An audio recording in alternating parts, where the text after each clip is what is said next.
Oke ya, ini saya ada hadits Sahih Muslim ya, dulu ya. Ini ya, mengatakan ya, Nabi Shallallahu Alaihi Wasallam beliau bersabda, iman itu ada 73 sampai 79 cabang, dan malu adalah termasuk iman. Jadi iman itu malu juga termasuk iman ya. Jadi orang Muslim tidak perlu malu ya kalau hadits atau Al-Qur'annya kontradiksi ya, dan penuh-penuh dengan hawa nafsu ya. Oke, ini di hadis Bukhari ya, 654 ya. Ya. Asuri ya berkata ya, kami tidak membuat sholat bermakmum di belakang seorang banci kecuali dalam keadaan yang sangat terpaksa. Ya. Berarti ini menandakan bahwa banci itu sudah ada di Arab ya, dan pernah masuk masjid ya. Ini ya. Dan tidak dibenarkan seorang bermakmum ini ya, yaitu banci ini ya boleh ya, kecuali dalam keadaan terpaksa. Berarti kecuali ada pakai kecuali banget, berarti bisa ya bisa enggak tahu nih kecualinya, karena entah itu membayar atau entah kenal orang dalam, saya nggak tahu ya. Yang jelas pasti banci itu sudah ada. Ini di hadits Sahih Bukhari ya, 5436 ya, mengusir waria dari rumah ya. Ya. Ini Nabi SAW melaknat para laki-laki yang melukai wanita dan para wanita yang melukai laki-laki ya, sabdanya ya, keluarkanlah mereka dari rumah kalian. Ibnu Abbas melanjutkan, maka Nabi SAW pernah mengeluarkan seorang bulan, begitu juga Umar ini juga ya, ini adalah orang LGBT ya, dan pernah dia sakit ya, di tafsir ya, dia pernah sakit di bagian lubang anusnya dan tetap sperma, berarti pernah di tuspol ya.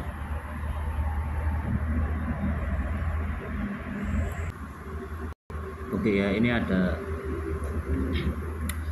apa ya, sejarah Islam dulu ya. Ya. Ini ya. Nah, di sini sudah terjadi seksual ya, kemaluan tanpa pernikahan yang sah kepemilikan budak ya, gitu kan. Ada ayat yang mengatakan ya, budak itu bisa dikawini ya, bahkan bisa dikawini untuk mendapatkan uang ya, untuk pribadi ya. Ya, ini juga ada hubungan seksual antara laki-laki dan perempuan ya. Jadi ada hubungan dengan satu dengan yang lain. Dan pada masa jahiliyah ada hubungan laki-laki dan perempuan tanpa adanya bayaran ya. Jadi tanpa mahar ya. Yang pakai tulisannya kurung buka pakai mahar itu adalah itu hanya tipuan ya. Ya, aslinya itu. Dan itu Tusik rahimahullah ya menyatakan ya, semua hubungan seksual berjima ya di luar pernikahan yang sah dan tidak nikah secara subhat ya, pelan budak ya, disepakati oleh ulama Islam ya, walaupun mereka berselisih ya. Dan ulama Malikiyah mendiskusikan bahwa zina itu adalah perbuatan mukallaf yang berbebas bagi anak Adam yang memiliki secara sepakat ya. Bahkan di ayat Al-Quran pun ada hubungan antara jin ya, yang memasukkan zakat ke farji ya, yang haram tanpa subhat ya, memasukkan kemaluan dan sebagainya diharamkan ya. Jadi ini berarti kalau diharamkan ini berarti ada yang sudah pernah melakukannya ya. Bahkan masturbasi onani pun sudah ada. Ini di surat Al-Baqarah 69 ya, semua perbuatan maksiat memiliki hukuman yang zina dan dicampur ya.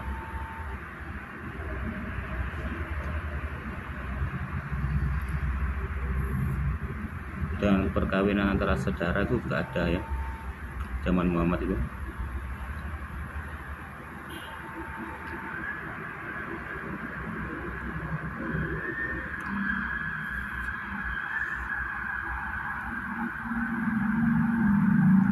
Ini juga ada akuan ya ibu saya, kalau wanita yang kecil adalah untuk laki-laki kecil.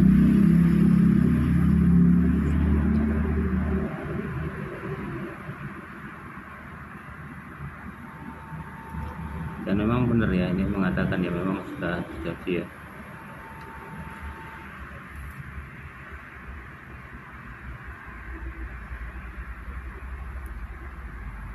Nah ini ya, ini menegaskan ya, tadi yang laki-laki yang berzina untuk berzina itu tidak ya, ini aslinya itu mengawini, ngesek ya. Laki-laki yang berzina tidak boleh mengesek dengan wanita yang tidak berzina. Jadi laki-laki berzina itu harus mengesek dengan perempuan yang berzina juga. Begitu perempuan yang berzina harus mengesek dengan laki-laki juga ya. Ya. Pernah terjadi juga membunuh anak sendiri karena itu berzina, membunuh tanpa alasan tanpa dibenarkan, menekan dan tidak jujur.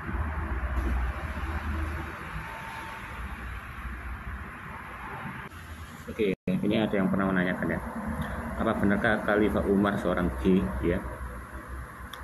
Nih bisa dilihat ya, homoseksual atau perasaan romantis antar dua pria dengan dua wanita, misalnya dari untuk yang mencintai kami laki-laki, kekuatan misalnya dari untuk melakukan sebelah sekali. Dan homoseksual ini yang pernah ada ya zaman Nabi Muhammad ya. Ini ya, cium-ciuman adalah cowok ya.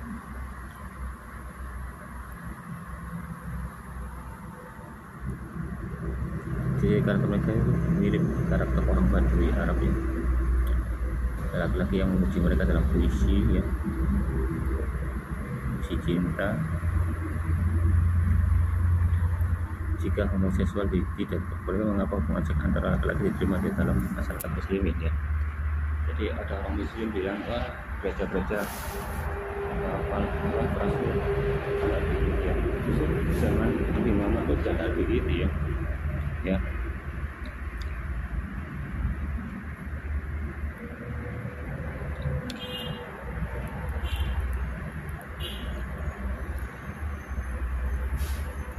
Bahkan Muslim Maroko dan Spanyol menolorasi hubungan seks antara laki-laki ya. Terus Jepang dan Spanyol itu waktu di zaman 912 Masehi ya. Tidak pernah menyiksa pemuda Spanyol itu sampai mati ya karena menolaknya ya. Sebenarnya memiliki banyak pantat Kristen Spanyol di masa ini juga ada. Bisa ada ya. Nah ini Amal berisi 20 bangsawan muslimin dan menemukan mereka semua itu dengan laki-laki ya.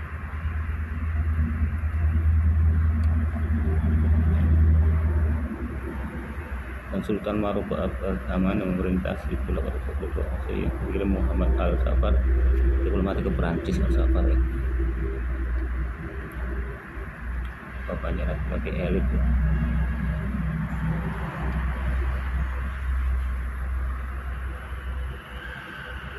Ulama-ulama ya, seks dengan laki-laki ya, ulama Islam dengan ya.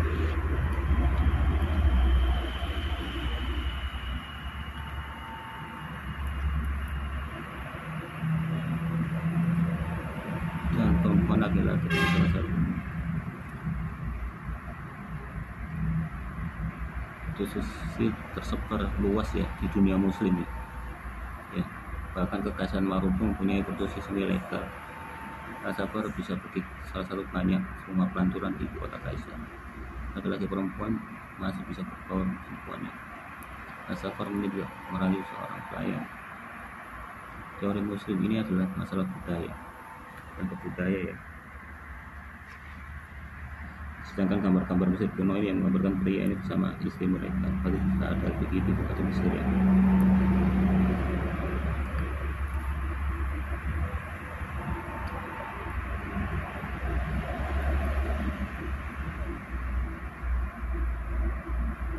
Ya. Namun gereja Katolik dan Ortodoks meyakinkan negara-negara Eropa untuk berhenti menolerasi praktek ini ya tersebut, sementara Islam gagal melakukan hal yang sama.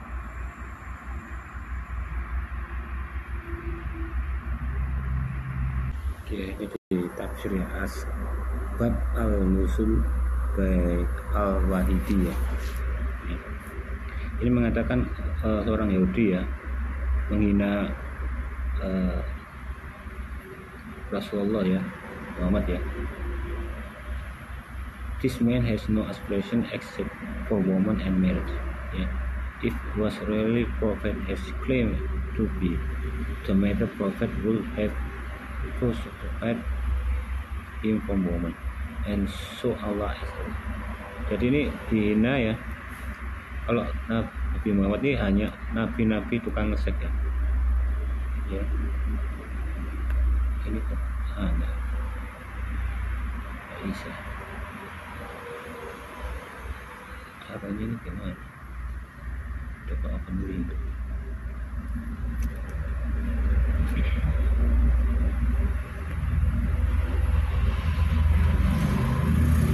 Copy ya. Cek ya. Ya ini. Copy soalnya.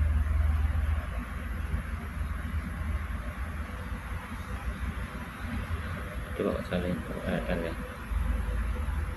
Terus gimana misalnya orang nanti copy ya. Wah,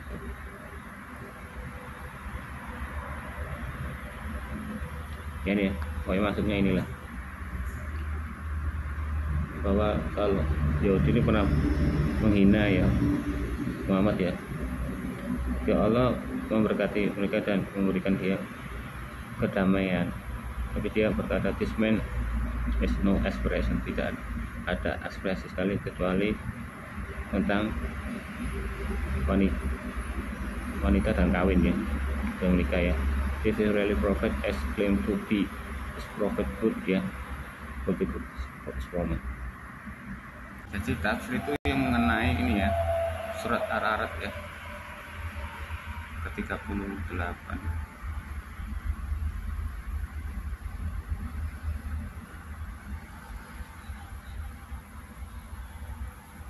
Sungguh kami benar telah mengutus para rasul sebelum engkau Nabi Muhammad, dan kami berikan kepada mereka istri-istri dan keturunan, tapi mungkin bagi seorang rasul mendatangkan suatu bukti dan mujizat melainkan dengan izin Allah ya. Berarti fasilitas dari Nabi Muhammad itu ya mengutus ya, dan dia diberikan istri dan keturunan itu. Harga sahabat, coba kita cek apa benernya.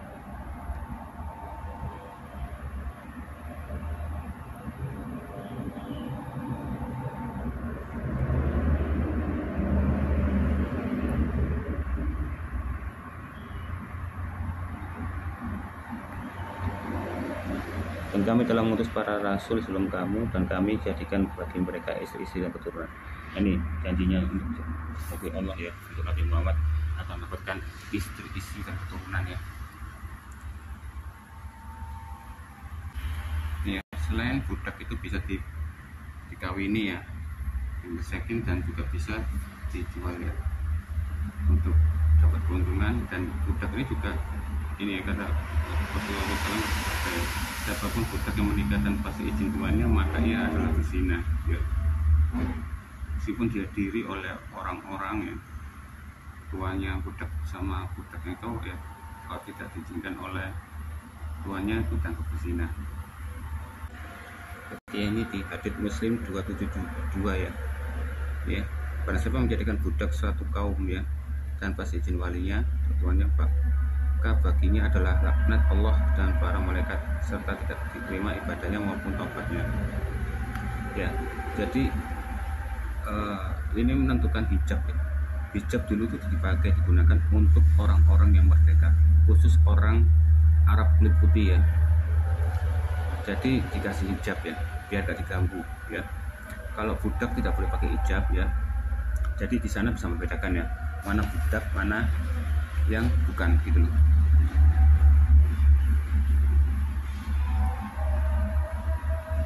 Ini tujuannya hijab ya.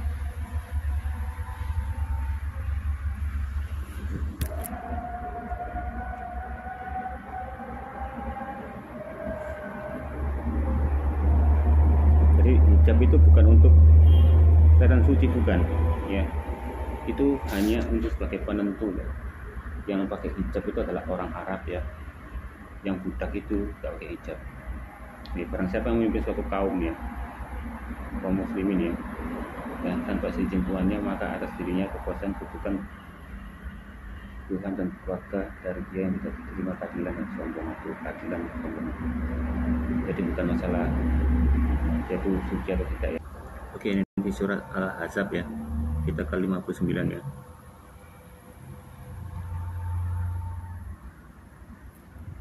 Iya. Wahai Nabi Muhammad, katakanlah pada istri-istrimu, anak-anak perempuanmu, dan istri-istri orang mukmin supaya mereka mengulurkan jilbabnya ke seluruh tubuh mereka. Yang demikian agar mereka lebih mudah dikenali ya, sehingga mereka tidak diganggu. Nah, itu tadi yang saya bilang ya. Jilbab itu digunakan untuk orang membedakan mana budak mana yang Arab kulit putih ya, yang jadi biar tidak diganggu ya. Jadi zaman Nabi Muhammad tuh jilbab itu khusus untuk orang Arab aja ya, seorang budak tidak boleh. Jadi jilbab itu dianggap suatu hal yang kemerdekaan ya, bukan untuk suatu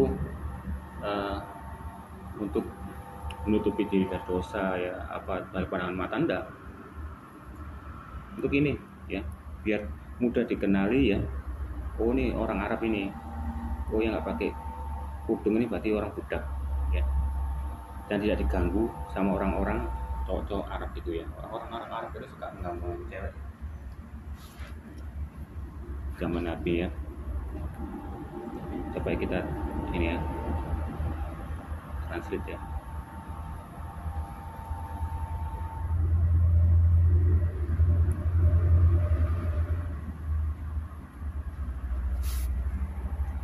Nih, wahai Nabi dan seluruh istri-istrimu dan anak perempuanmu serta istri-istri orang mukmin ya, untuk membuka sebagian jubah mereka ya.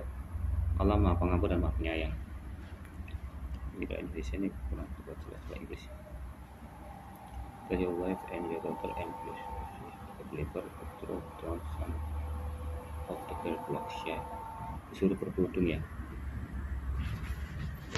Sendiri kata berkerudung tersebut. Ya, jadi intinya jilbab itu bukan untuk najis pandangan mata Anda ya, untuk membedakan biar mudah dikenali ya.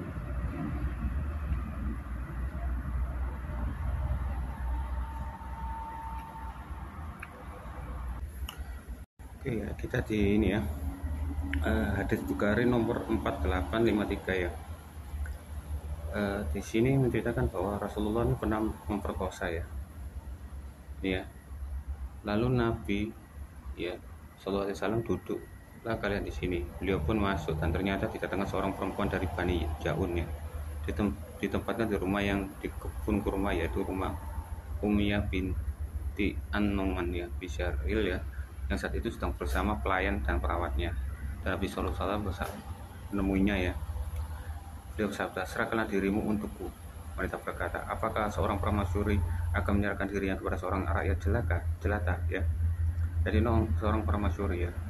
Maka beliau pun menjulurkan tangannya dan hendak menyentuh dan menenangkannya. Akan tapi wanita itu berkata, aku berlindung kepada Allah darimu. Maka beliau bersabda, turun ayat ya, sesungguhnya kamu telah berlindung dengan Zat yang Maha Melindungi. Setelah itu beliau keluar dan berkata, wahai Usaid, berikan dia 2 helai pakaian dari katun. Berarti dalam posisi sudah diperkosa nih, maka dikasih 2 helai kain katun ini ya. Kembalikan dia kepada keluarganya. Habis manis cepat dibuang ya.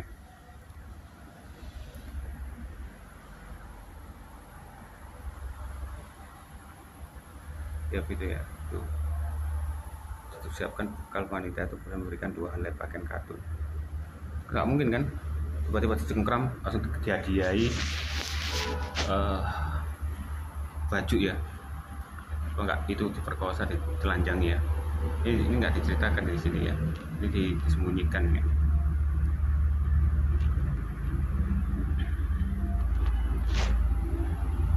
Oke ya, ini tadi ya. Saya sudah tahu yang mana letaknya ya, yang di atas 4853 kalau Muhammad ini memperkosanya ya. Ya. Ini saya terjemahkan di sini ya.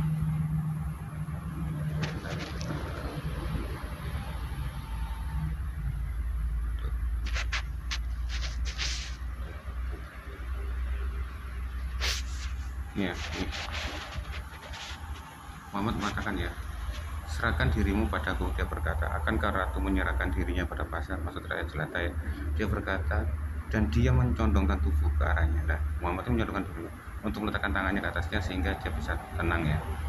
Jadi ditenangkan ya, langsung yang cewek ini ya, ini ngomong aku berlindung kepada Allah. Kemudian Muhammad berkata, kamu telah berlindung kepada Madah, bukan pada Allah ya. Begitu dia keluar menemui kami berkata, wahai Abu Zar, berikan dia pakaian padanya. Berarti dia terkosa, ya kan? Oke, ini di hadits Nasa'i 29 ya. Ini ya, ayahnya dari Aisyah berkata, barang siapa mengabarkan kepada kamu Rasulullah SAW buang air kecil sampai berdiri, jangan kamu percayainya, karena Rasulullah SAW tidak buang air kecil kecuali sambil duduk ya. Jadi Muhammad ini kencingnya sambil duduk kayak wanita ya. Jadi ini hadits Ibnu Majah nomor 305 ya. Ini ya. Nah, Ahmad bin Abu Rahman berkata, kebiasaan orang Arab adalah kencing dengan berdiri. Apa kamu tidak memperhatikan dalam hadits Abu Rahman Asal? Dia berkata, beliau kencing sebagaimana seorang perempuan kencing. Ya. Oke, di hadits Bukhari yang 3598 yang mengenai ortodoks ya. Ini mengatakan ya,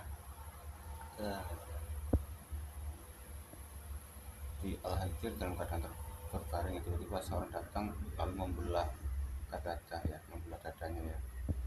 Dan aku juga mendengar dia berkata, lalu dia membelah apa yang diantara ini ya. Aku bertanya kepada Al-Hajr yang satu sampai itu apa maksudnya. Dia berkata dari penglihatan dada yang berkabur ya.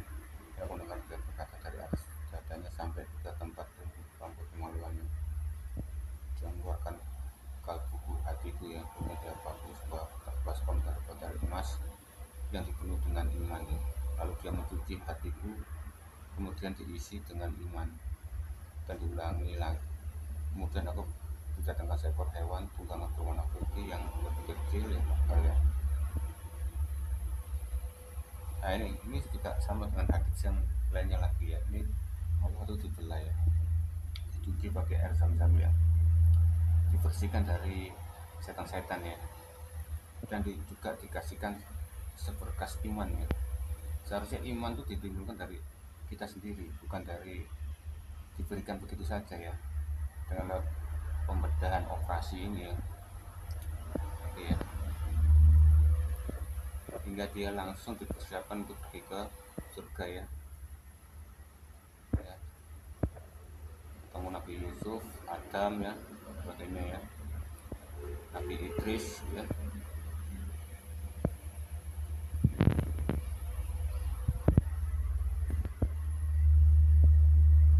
Ya, ketemu Musa juga ya.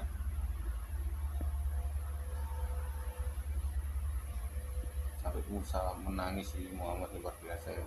Anak itu ya, setelah aku, namun orang yang masuk surga diumatkan lebih banyak daripada umatku. Nah, ini mengatakan Musa menangis karena umatnya lebih sedikit daripada umat Muhammad ya. Langit ketujuh ya, yang membuktikan bahwa surga itu ada tujuh ya, tujuh lapis ya, 7 tingkat ya. Dia ketemu Nabi Ibrahim ya, minta bapakmu berdasarkan badannya, maka berdasarkan badannya ya. Mau datang anaknya saya ini ya.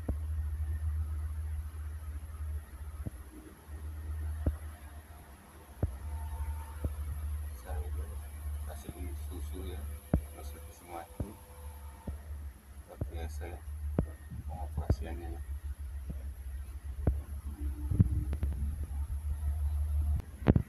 Ini di Al-Imran ya, bahwa Nabi Muhammad adalah seorang rasul ya. Sebelum telah berlalu beberapa rasul, apakah dia jika dia wafat atau dibunuh ya, kamu berbalik ke belakang murtad ya. Siapa yang berbalik ke belakang maka tidak akan bertanggung jawab kepada Allah. Kayak gitu.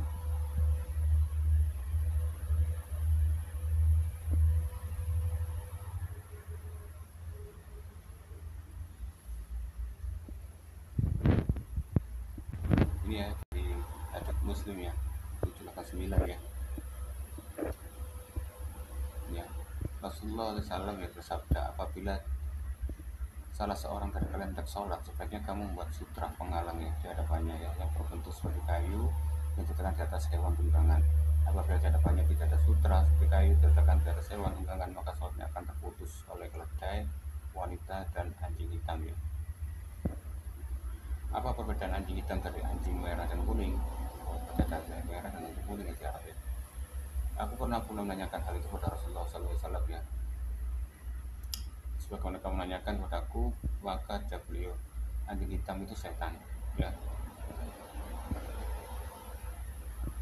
Jadi umat muslim yang memelihara anjing hitam itu adalah anjing itu setan ya, warna hitam ya. Oke ya, ini di At-Tirmidzi ya, hadits ya 3557 ya, ayat-ayat yang mengukuhkan kenabian ya. Ini ya, ayat yang mengukuhkan bahwa Muhammad itu adalah seorang nabi ya. Ya, saya ngomong ya, Sallallahu Alaihi Wasallam bersabda, sesungguhnya di kota Makkah terdapat sebongkah batu Hajar Aswad yang mengucapkan salam kepadaku pada malam hari ini, di mana aku diutus, sedangkan sekarang aku benar-benar mengetahui. Ya, berarti inilah di mana asal mulanya Muhammad itu jadi seorang nabi ya. Ketika sebongkah batu Hajar Aswad mengucapkan salam kepadaku pada malam hari di mana aku diutus. Jadi waktu diutus ya, dia ketemu sebongkah Hajar Aswad mengucapkan salam kepadanya.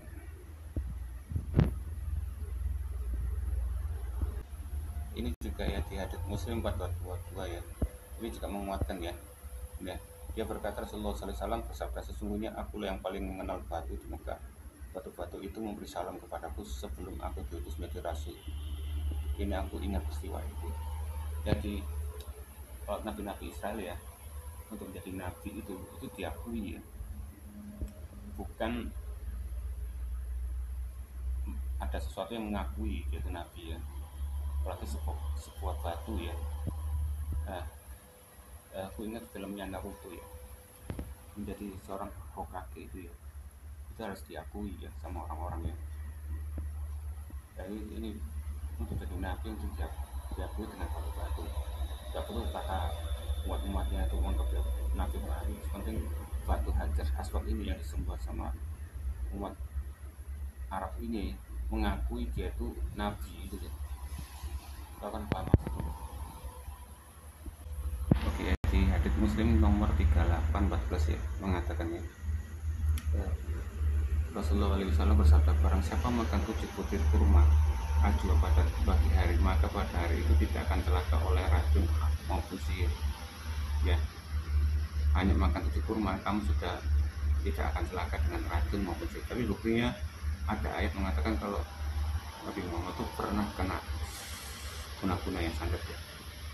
Ya, dia adalah nabi satu-satunya yang kena santet ya, nabi Isa enggak ya, dan juga satu-satunya diracun artinya ya. Ya, buktinya ini ya, ngomongnya makan 7 kurma akan terbebas dari racun dan sihir. Nah, bagi Alkitab ya, barang siapa minum darahku ya, yaitu anggur itu ya, umpamanya itu adalah anggur ya, maka tidak akan kena racun. Racunnya bukan racun duniawi ya, racun maut. Racun maut itu apa? Dosa hukuman kekal itu di neraka ya. Ya, ini di hadis Bukhari 2923 ya.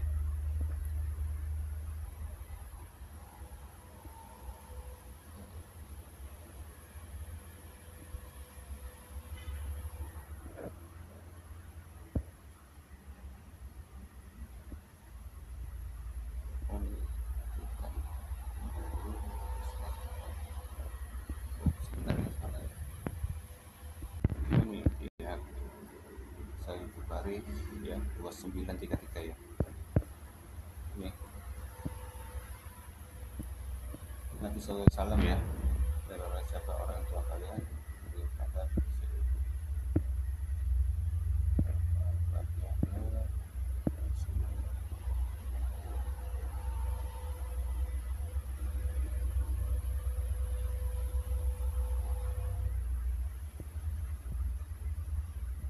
ya, beliau bertanya lagi, apa yang mendorong kalian berbuat begitu? Mereka menjawab, kami hanya memuji seandainya Anda berdusta mengaku nabi ya.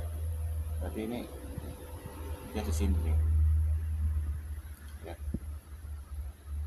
Dan seandainya Anda benar-benar seorang nabi, maka racun tidak akan dapat mendatangkan bahaya buat Anda ya. Ya, ya. Jadi yang tadi itu ya menceritakan bahwa ada seorang perempuan Yahudi ya membawa ya seekor kambing atau domba tadi yang diracun ya. Jika memang kalau kamu seorang nabi, racun ini tidak akan bisa membunuhmu ya. Ya, kau akan mati ya, kita lihat ya. Jadi beliau meninggal tepat pada hari yang beliau inginkan ya, berada di rumah. Allah mewafatkannya sementara kepada beliau antara dada dan paru dan air liurnya bercampur dengan air liur. Nah, jadi kan ini berarti dia tuh keracunan ya, keluar liurnya ya. Dia meninggal di sisi Aisyah ya.